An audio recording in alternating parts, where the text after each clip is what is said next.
So, um, good day, sir. My name is Mark Lasusako, and this is my video for explaining the IMO performance standard for ECDIS for ECDIS operational and functional requirements. So, ECDIS display of system database information. So, first, 5.1, an ECDIS should be capable of accepting and converting an ENDS and their updates into a system database.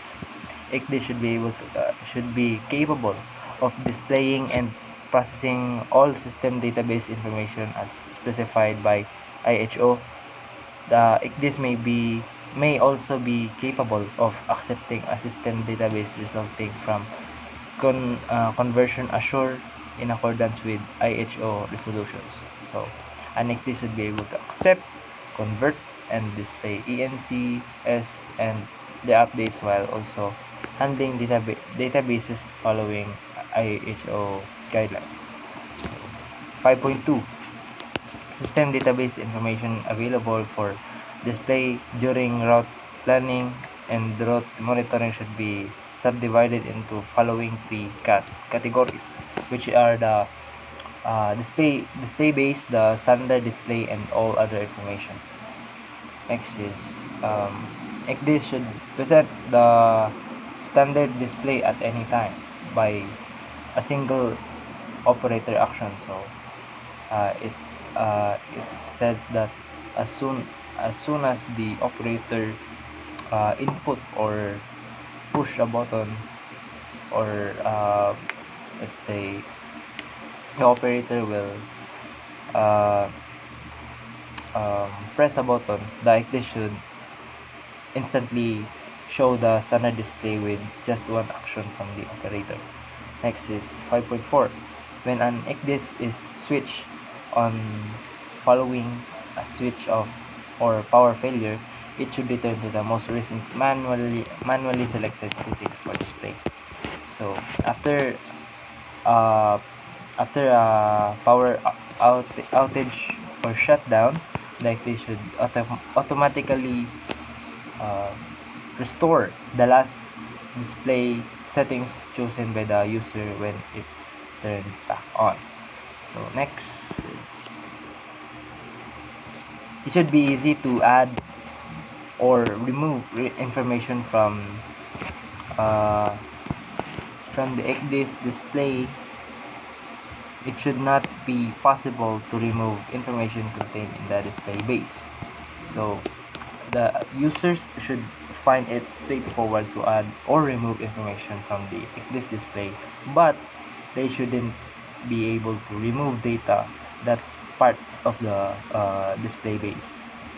Next is 5.6, which is for any operator identified geographical position. Example is by cursor picking.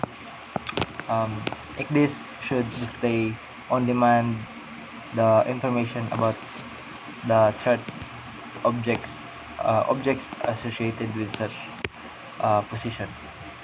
So when an operator selects a specific location on the chart, ECDIS should promptly show information about the chart objects linked to that position. Next is 5.7.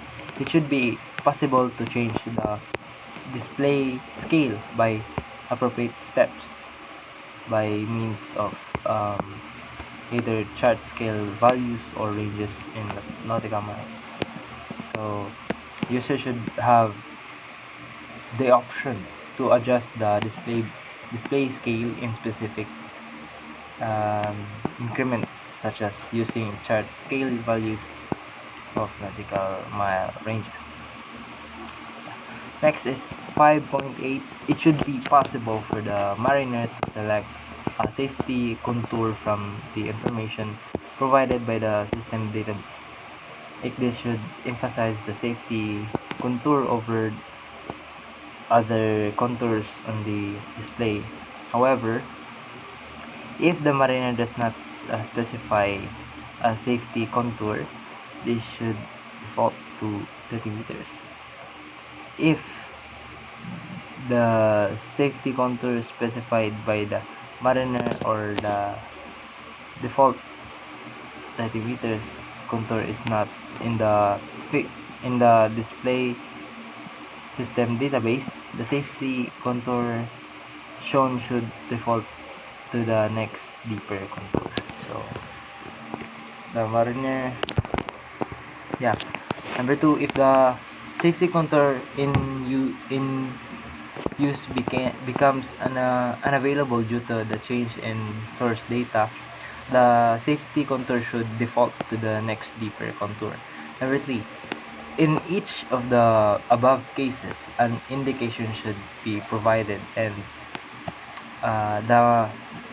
lastly, the mariner should be able to select a permanent display of safety contour and safety depth settings. So the mariner can choose a safety contour from the system database with a default of 30 meters, and if it's not available, it defaults to the next deeper contour, providing an indication.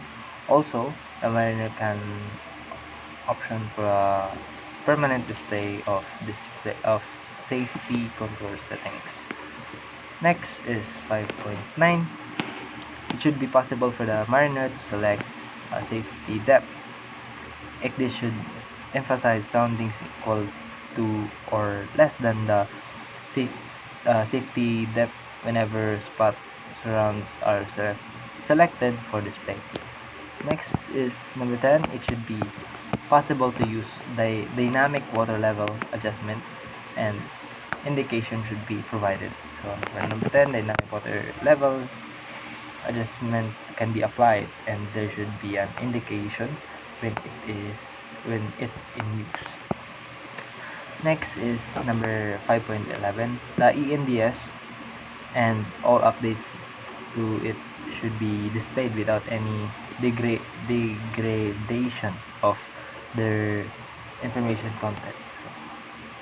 The ENDS and its updates should display without losing any information quality. Next is 5.12. ECDIS should provide a means to ensure that the ENDS and all updates to it have been correctly loaded in the system database. So ECDIS should offer a way to confirm that the ENDS and updates are properly loaded in the system database. Next is 5.13.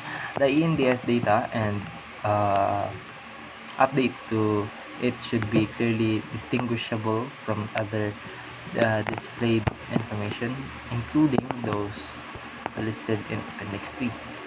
So, for the scale, 6.1, ECDIS should provide an indication if, number 1, if the information is displayed at a larger scale than that contained in the ENC. Next is ownership's position is covered by an ENC at a larger scale than that provided by the display. Or lastly, information at the ownership position is not displayed because of applying scale minimum for display. So that's the end of presentation. So that would be all, sir, and thank you.